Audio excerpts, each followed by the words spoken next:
接住落嚟呢場嘅圓桌研討會咧，我哋將會有企業同埋公營機構嘅代表咧，一齊去分享生物多樣性考量納入營運嘅實例。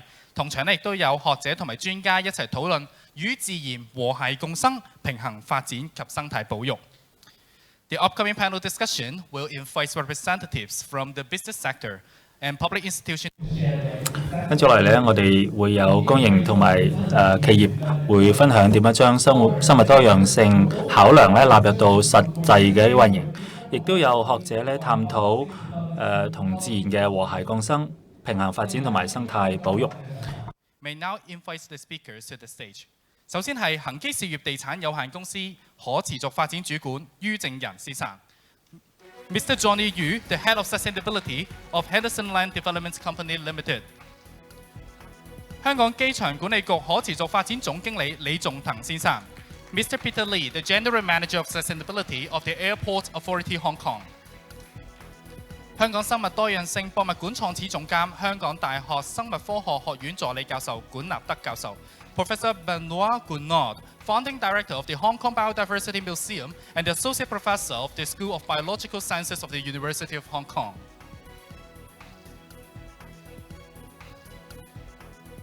接住我哋有香港海洋公園保育基金副總監黃麗薇女士 ，Miss Josephine Wong, Deputy Director of the Ocean Park Conservation Foundation, Hong Kong。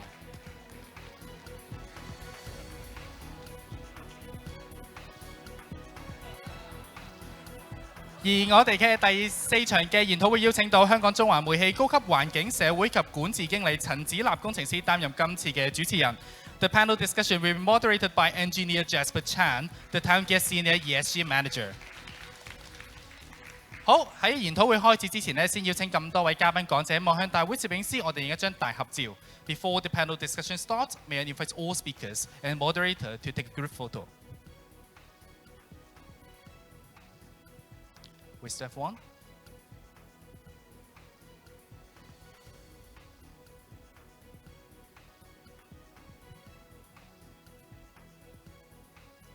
好，唔該晒咁多位，大家可以先到台上席間就座。Please kindly take a seat. Thank you。好，咁啊，接住嘅時間呢，我就會將時間交俾 Jasper 啦。So I will pass the time to Jasper。Thank you, Perry. First of all, I'm Jasper from Town Gas ESG team. Before we actually start, I just want to ask a question that is related to this topic. Okay, from the time you wake up, open your eyes, how many times have you encountered in the sense of getting in contact with plants or animals until this moment? How many times? Okay, so just think about it, how many times you have contacted a plant or an animal from this morning to this moment, okay? So how many of you has not encountered or in touch of any plants and animals? Every one of you does. 0 to 10 times to this moment? 0 to 10 times, okay, 10 to 20 times? Okay, 20 to 30 times? All right, so at least as far as I see, everybody has had their lunch. And that's why I just counted, I have like 5 different kinds of vegetables and 1 to 2 different kinds of animals in my meal. That is my basic understanding of wildlife or animals. Okay, that is my personal understanding.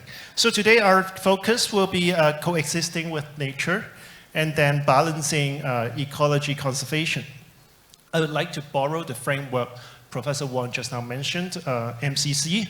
Mainstreaming conservation as well as community engagement. Today we are very happy we have the representatives from properties, developers, from Airport Authority, from the academic side, Hong Kong U and the Biodiversity Museum, as well as our most loved Ocean Park, the Ocean Park Conservation Fund, Josephine. So we all know that we have been very concerned about the biodiversity, animals, plants. Like my mom, she always liked planting flowers, although most of them died. But then, seriously, most of us are very concerned about biodiversity. Until recently, more and more companies and individuals take deeper and more serious consideration of biodiversity or nature. Can you share with us why do you think it would happen so in a fast pace over the last few years, and what is your view on this? Maybe we start from Johnny. Okay, thanks once again for inviting me to this conference. It's my pleasure to be here for the third time in a row. So it's always good to work together with our associate companies, Town Gas, to promote sustainability together.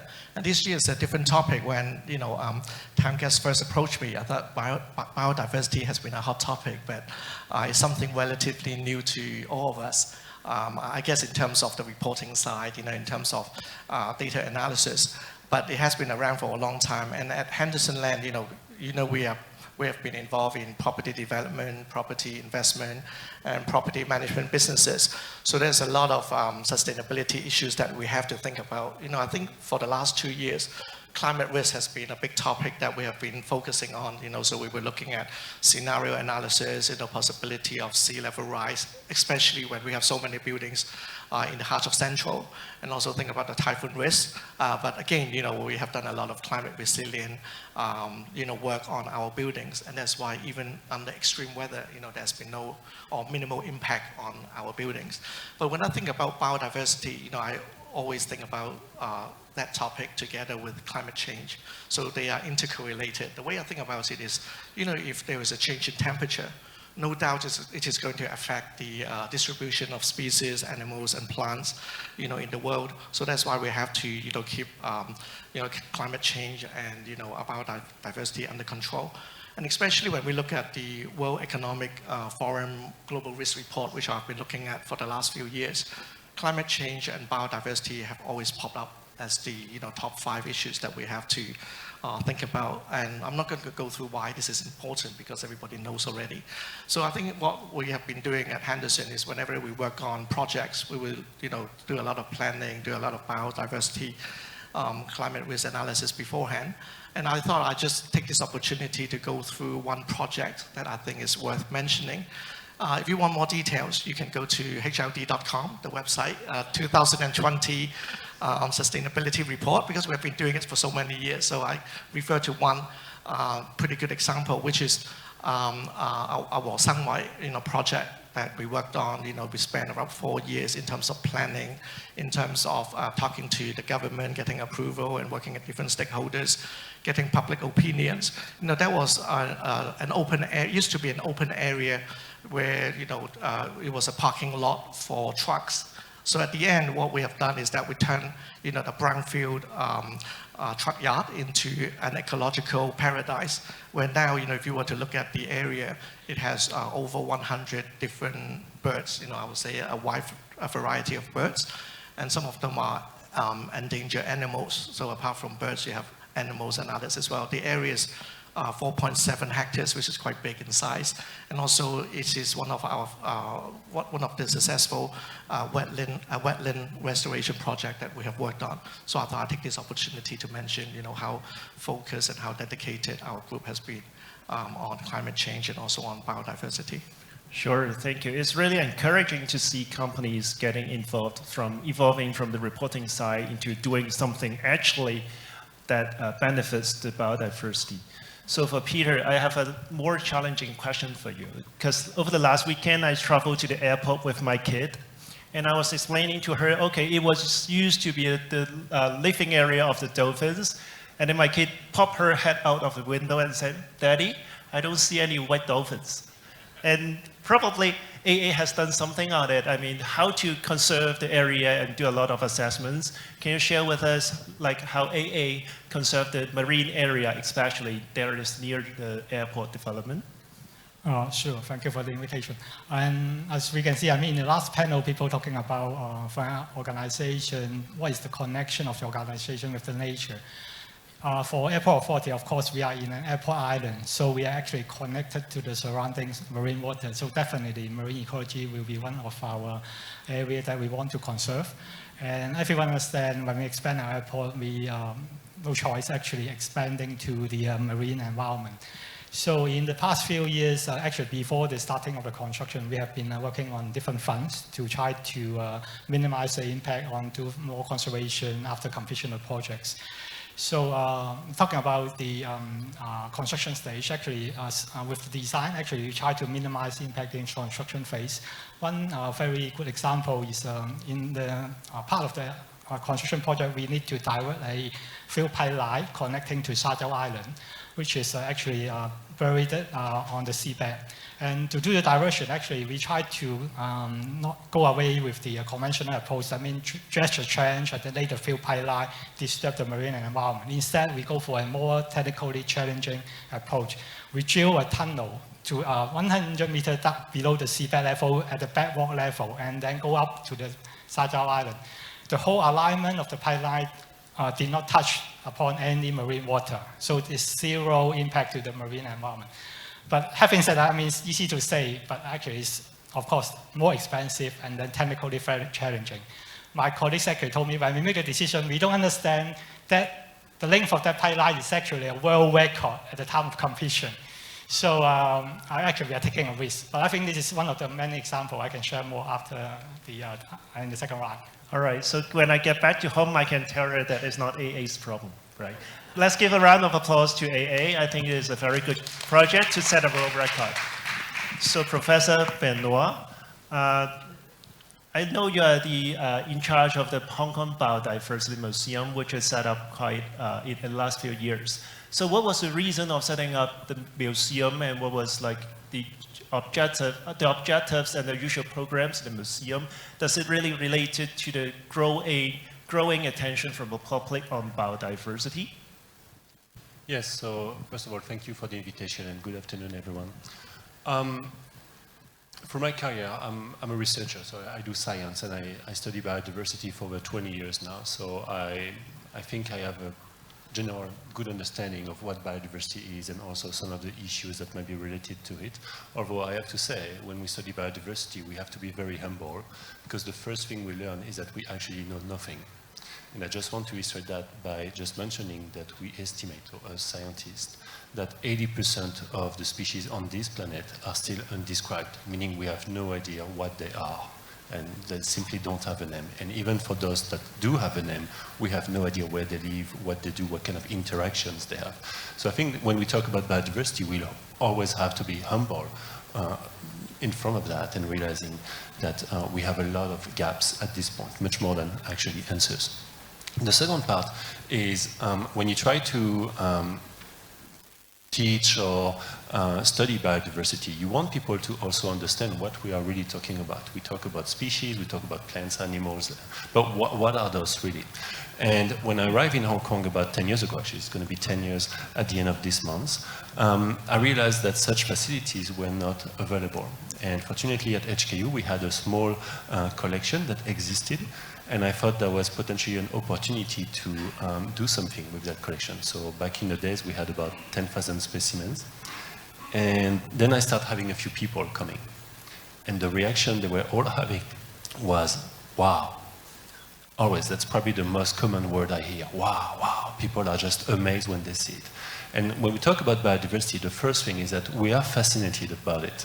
And that's true for pretty much everybody. Because we are part of biodiversity. We are animals ourselves. Let's not forget that. And basically, we have this connection. But maybe our lifestyle that we have makes this disconnection maybe more or less disrupted. But here we try to actually, at the museum, recreate that connection. Of course, we present specimens. They are preserved. They are not moving, so it's a bit less impressive maybe than something jumping or crawling. But nonetheless, people really get interested. And that's what we wanted to create. And as we get visitors, and we have more and more visitors, I think people really appreciate that and also reconnect with nature. Because that's really basically the first step for people to come, to maybe get interested. And then what we do is to encourage them to go in nature and do the observation by themselves, see those same specimen or same species actually alive, moving, and doing good things. So that was basically what we tried to achieve. Totally a very meaningful project, because I used to find the fish market to be my biodiversity museum, and the only thing I know is that whether it is delicious and how long time do I need to steam it for. So apart from the fish or the biodiversity museum, I know the Ocean Park actually has a very long history in doing biodiversity conservation as well as educating the general public. I see from your website that there are a lot of different programs. Do you see changes in the last few years or in the last decade about how general public understanding or being interested in the biodiversity topics, Josephine? Personally, I have been in this industry for almost 20 years, and I'm still young. But I saw there's quite a movement on the awareness of biodiversity and conservation. Back to 20 years ago, actually the students, they might not have so many opportunities to connect with nature. Nowadays, like OPCF and other NGOs, they offer a lot of programs that from the talks in the school and also brought them to the field to connect with nature. Like small kids, they can go to Ocean Park. They can see the animals and in a safe environment, in a fun way. And OPCF actually also do a lot of school programs, like our primary school program that we encourage the students to research and investigate an environmental issue, and then they present in a creative way. We have the Horseshoe Crab Rearing program that inspires the secondary school students that they spend 3 to 6 months with the horseshoe crabs, and then they bring them to the wild, after the 6 months. And our university student sponsorship program, and I have to take this opportunity to thank Tanga's general support to let our university students, they finish their field trips in Asia, follow our scientists in Asia at the project site for 2 weeks. So all these programs actually, I would say, like a good foundations from my school kids to university students. Okay, from the general public, I think because of the groundwork of the education, and actually if you ask the kids, they would say why sea turtle is endangered because of the damage of the habitat. But talking to the general public when they grow up, how to engage them, I think this is rely on companies, governments, and also NGOs' efforts. So maybe I would like to share the example of No Straw campaign. Actually, this campaign, I would say, was led by the corporate sector. When we approached them for the first time of No Straw Day in 2017, and actually they were scared because they can't believe their customer can accept an iced lemon tea without a straw. So we told them the consequence of the marine debris, and that's the opportunities to step out to ask their customer not to use a plastic straw. So from there, they are taking the leading role, and then successfully we can culture that the disposable plastic, the impact on the marine environment and on our life. So now the government also set up some policies that to control and also the stop of the using disposable plastic. So I think corporation is also an educator. Yeah, and Changas is a long partner with OPCF. I remember last year I visited the park and take a look at the native turtle, a kind of a short tour, which was very informative and educational.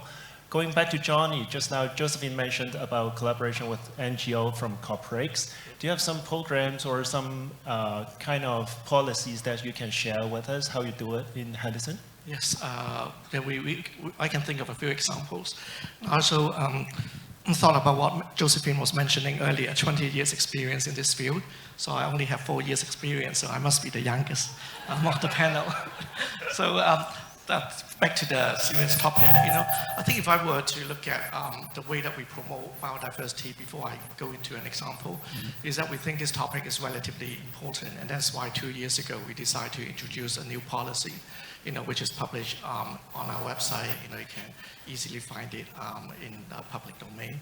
And the purpose of that policy is to remind not only our employees but also our stakeholders the importance of biodiversity and also the ecosystem to our long-term survival. And also the way that we enhance biodiversity is to keep thinking how do we proactively plan and how do we positively manage our projects. So I think these are the key that some of the key words that are written in the policy. And besides, we often have to uphold the win-win philosophy of harmonious coexistence between the humanity and also the nature, so that we continue to build more green building, and also we continue to advocate the importance of biodiversity. And also whenever we build projects, we have to do a lot of biodiversity assessment beforehand and try to minimize our impact to the nature. I think I can't remember every single point in the policy, but those are the key points that I would like to emphasize. And if you were to look at some of the examples, biodiversity example in our projects, one of the projects that I can think of is in the Northern Metropolis area, the One Innovel residential project, where we work with 2 experts to develop a butterfly garden and also a firefly habitat. I think we cannot do it alone. We always have to work with the expert. We always like to work with the best people in the industry to make it happen. Those were the examples where when people look at butterfly garden, you need to have a wide variety of plants in order to develop more butterflies. And for fireflies, it's difficult to achieve. I think we work with an expert to put it not right in the central of our clubhouse. The reason is because fireflies are very sensitive to light, so you have to put it somewhere which is less sensitive to light. And also you need to have very clean water environment for them to develop. And that's why these 2 initiatives have actually attracted a lot of students' attention. So we got a few requests from different schoolmasters from secondary schools asking if they can come to visit our residential project. So we have subsequently arranged a few tours for some of the science students to take a look and how do we develop this in practice. And the students were very excited and happy about their trip, and then we got a lot of positive feedbacks as a result. However, I think our projects are sold very quickly. So after they were sold, obviously what you expect is that some of the residents may not be very happy with having strangers coming into the projects all the time, and that's why we have to keep developing different innovative projects for for the youth to come and see how we promote sustainability and biodiversity. I would say totally. This is a good example. Yeah, when we were doing location-based analysis, just now the panel mentioned, we also noticed that the Northern Metropolis is actually very near to one of the key biodiversity areas. So this is somewhere we should put more effort on. And when I was preparing for this panel, I got some figures. As an engineer, I'm very sensitive to figures, and I can share with you that with Hong Kong's total land area of 1,100 kilometers, actually 40% of land are country parks. So although people keep calling Hong Kong as a concrete jungle, we actually have 3,300 species of plants, 570 species of birds, which covers 1/3 of those species that are observable in China, and over 300 species of butterflies and dragonflies. I see the reason why properties company put a lot of focus on the land animals and plants. What about AA? I believe you have many more interesting projects for the marine life. Can you share with us? Yes, of course. As I said, we talk about how to minimize construction impact, but then we are also do things to help to conserve the environment and to support some good initiatives. So back to the year of 2016, AA have actually injected $400 million to set up 2 funds the Marine Ecology Enhancement Fund and the Fisheries Enhancement Fund. And actually, it's a very long-term commitment. Why I say that basically, the 400 million is we invest, and then with the investment return, every year we get something like 10 million to support projects run by universities, NGO, etc. So we are now into the 8 years. Up to now, we actually granted around $93 million to support 60-something projects on marine conservation and fisheries resources enhancement. And those are actually the thing by the other third party. But on our own, actually, we are also working on some enhancement initiative. After substantial completion of reclamation, actually, we already start with some trial, including the trial with the oyster reef, artificial reef, and also the fish restocking exercise in the past few years. And at this moment of time, I can say those trials are very successful. So we are going to scale those up in the coming years to come. One good example is, for example, we actually deployed around 100 units of artificial reef to the west of the airport island back 3 years ago. And actually, early on, we also released around more than 20-some thousand fish fry in that location. And what we heard from the fishermen, actually, they see more fish. I mean, hopefully those species that we release, for example, the green grouper. And why we know that? Not only from the fishermen, because at the time that we release, actually, we tag some of those fish by acoustic tag. And with the detection device, we know the green grouper are actually swimming around our artificial reef location. So that's the thing that we can tell whether it is successful or not. So with that, actually, we plan to deploy another 500 unit artificial reef in the second half of this year and release more fish next year. Because the North Lantau Marine Park, which is will become the Hong Kong's largest marine park, 2,400 hectares, will be designated 1st of November this year. And actually, it is surrounding our airport island. So we think it is useful to enhance the environment, to attract the fish, and hopefully then also attract the Chinese white dolphin back to this part of the Hong Kong. Very looking forward too. So I know that from the research side, a lot of data could be still missing or are still under research. Do you have some insights to share with us or some interesting findings from your research? Well, do we have 3 hours? No, again, when we talk about biodiversity, we need to know what we are talking about. And in Hong Kong, one thing that surprised me is that people seem very engaged with marine conservation. And for the right reason, it is important. But when we talk about biodiversity, the real thing are actually on the land. Some of my colleagues, actually, including Terence there, did a fantastic catalog a few years ago where they actually cataloged about 6,000 marine species, which is an impressive number, an estimate of 6,500. Now, if we compare with the land animals and plants, you mentioned 3,300 species of plants. To this, I can add 3,700, maybe 800 species of moth alone. That's already 7,000 species right here. Actually, probably the species on land represent about 20, 25, 30,000 species, we don't know. We simply don't know that number, but just to show you that it's clearly much higher than what we can see in the marine. So it's also important to really balance those, because if we want to protect biodiversity, we need effort to protect and know what we are trying to protect. And as you mentioned, Hong Kong has a very well-developed country park, 40% of land protected. I'm from France originally. I don't think if we are even 7%, and I might be like above that. So 40% is really impressive, and that also means it offers a lot of opportunities for nature protection, not just in Hong Kong, but for the entire region as well. Because being in the tropics, which is where Hong Kong is located, this is where the majority of species on Earth is actually located. So we're talking about giving different numbers. Let me add one more here, ants, which is the group that I study. 360 species so far recorded, several of them that we actually described as new for science, which is exciting. And we invite any industry or people who wants to support that work of biodiversity exploration and naming, and you can choose the name. So that's also something exciting. So you can have something for the posterity, like your name or the one of your loved ones can be named. I close here the advertisement.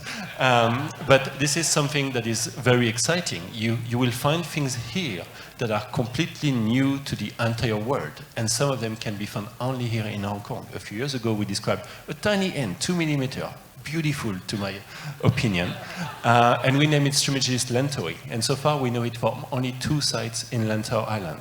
And that's really absolutely amazing. But you will never hear about it in the media for something we need to protect. But that's actually the diversity that also matters. We just need to explore and educate the public, which is something we try to do, about everything. And we can be excited about everything. So to me, the research part is interesting. If you want to read more about my research, I think some of my papers just came out in the media today. So you can just Google my name, you will probably find something as well. But there is a lot of exciting things and exciting opportunities in Hong Kong. And I just want to finish by one thing. Don't think that this is something that only people in academia can do. You can all discover new species. You can all contribute to actually record those new species. Either they are new to science or new to Hong Kong or simply new to a particular place. That's something that, again, collectively, academia, companies and individuals needs to work together to develop. This is very important, and I think that's the future of citizen science and academia and biodiversity knowledge. All right, so town gas colleagues, we can try hard to find newer species and hope to name it under town gas. Josephine, is the time for you to take the chance and invite sponsorships, as well as introducing some programs. I know you have some very interesting collaboration programs with the government. Can you tell us more? Okay, as an NGO, we have limited resources, so we need other parties to come together, whether government, other corporates, or other NGOs. I want to share a story or example that what we are doing now. One of our projects is about the freshwater turtles. The Bill's eye turtle actually is the endangered species, and it is native to Hong Kong. So he's kind of Hong Kong resident. But because of the habitat loss and also the poaching, the population decline quite significant. And also the population in Hong Kong is very critical to the South China area as well. One of our university studentship program alumni, he's Professor Song Yek-hei. He's now a professor. And he is fascinated by freshwater turtle. He spent quite a number of years to study this species. And actually, he received funding from OPCF to start his research. So now, 5 years ago, he said that we need to replenish the wild population. That is his goal. But from OPCF and Ocean Park and also another NGO, Hong Kong Herb, Hong Kong Society of Herpetology Foundation, we came together, we set one common goal. And this one common goal get us together. Our Ocean Park has the expertise of the animal care and breeding. So we received the confiscated Bill's eye turtle from Hong Kong Herb. And then we started a breeding program. Right now we have 5 babies. And we have the goal to release these babies to the wild. And at the same time, OPCF commenced the education program to start to let the general public and school students to know how endangered they are, how we need to protect them. And this is also paved the way when we will introduce the individuals to the wild, they will not be caught.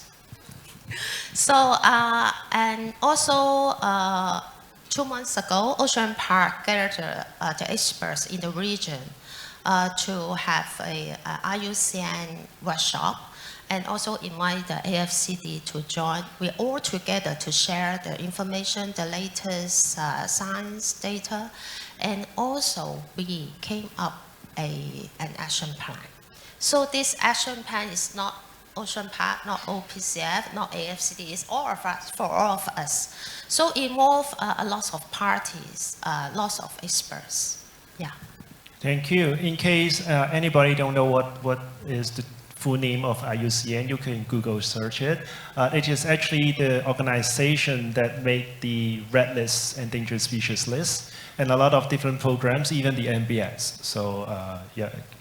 So just now we have spent quite some time in mentioning the bright side of conservation, biodiversity conservation. Can I take this chance to ask all of you, what are the challenges you have faced over the years to do like conservation programs or biodiversity programs? Noah, I see your eyes, looking into my eyes. Do you want to start first?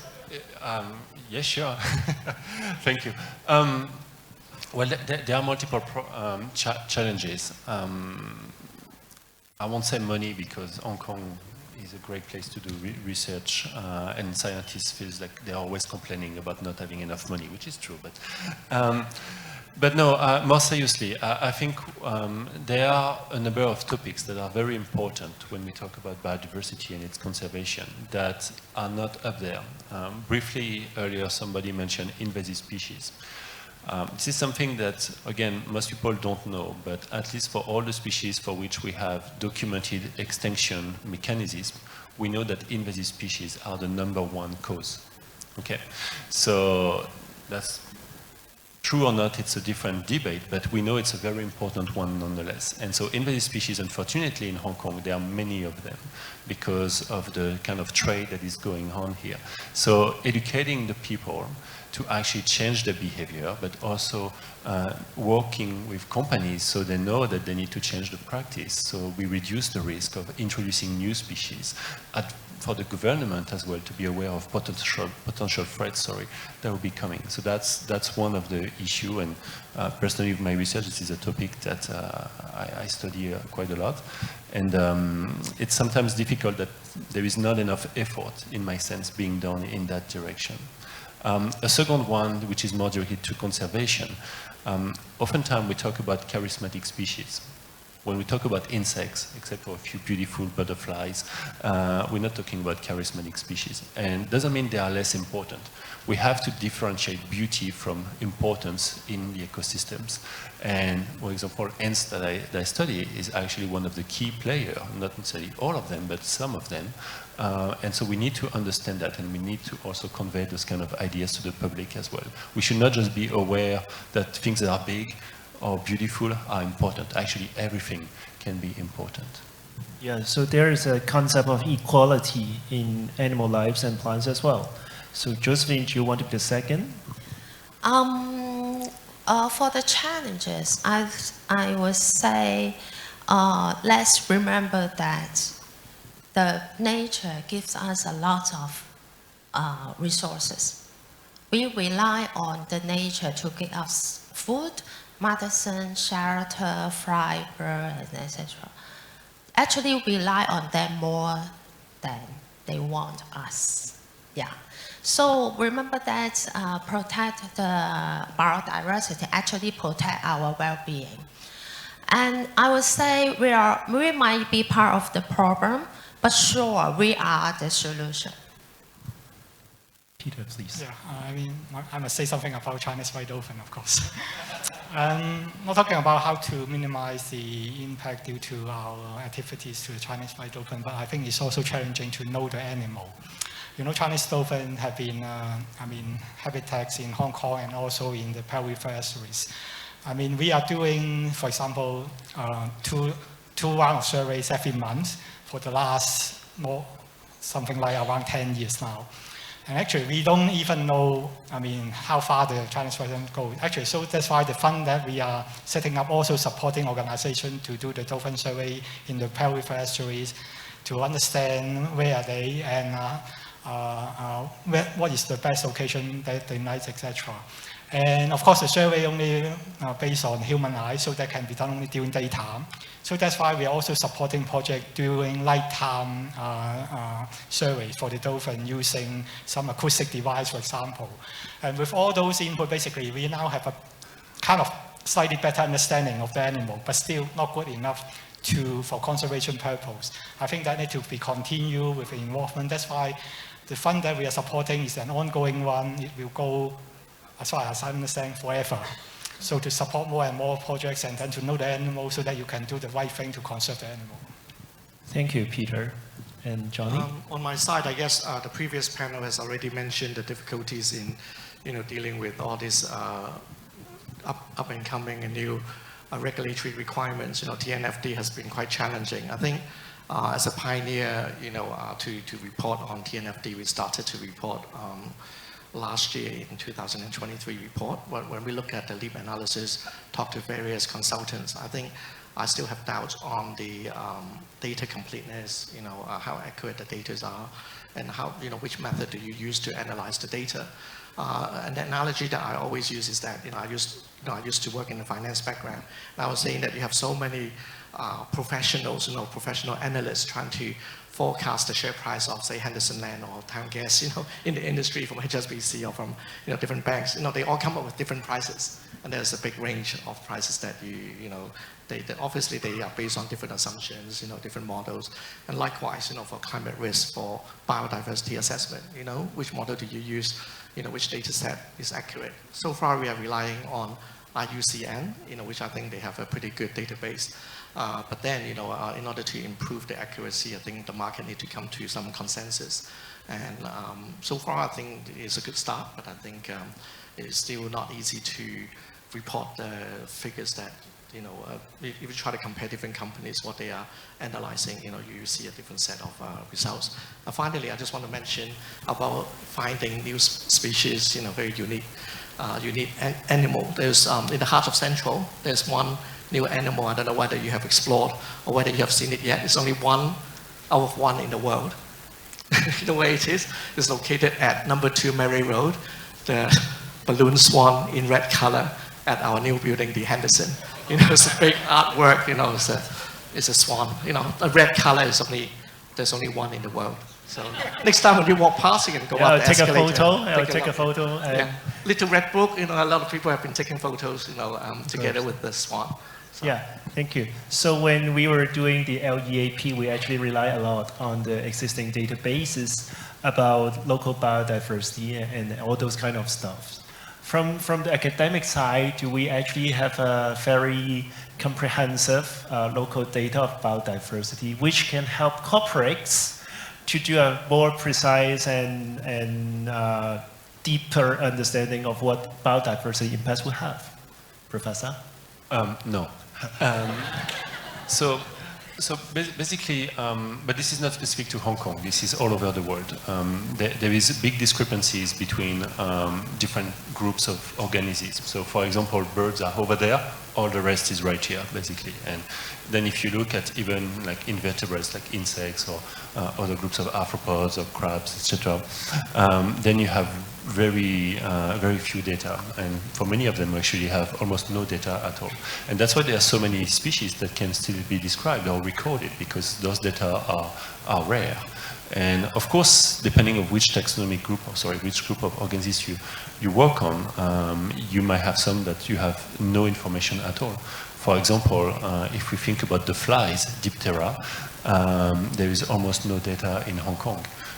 So if somebody just starts tomorrow to work, doing a PhD thesis, for example, or decide to go in it, I can bet that he will find hundreds and hundreds of species very quickly, simply because we have nothing. So, but even for plants, it can be quite difficult to find data. And even when you have data, because those are living organisms, they might change location where they live. So if you have data that dates back from 30, 40 years ago, it could be interesting for some research project.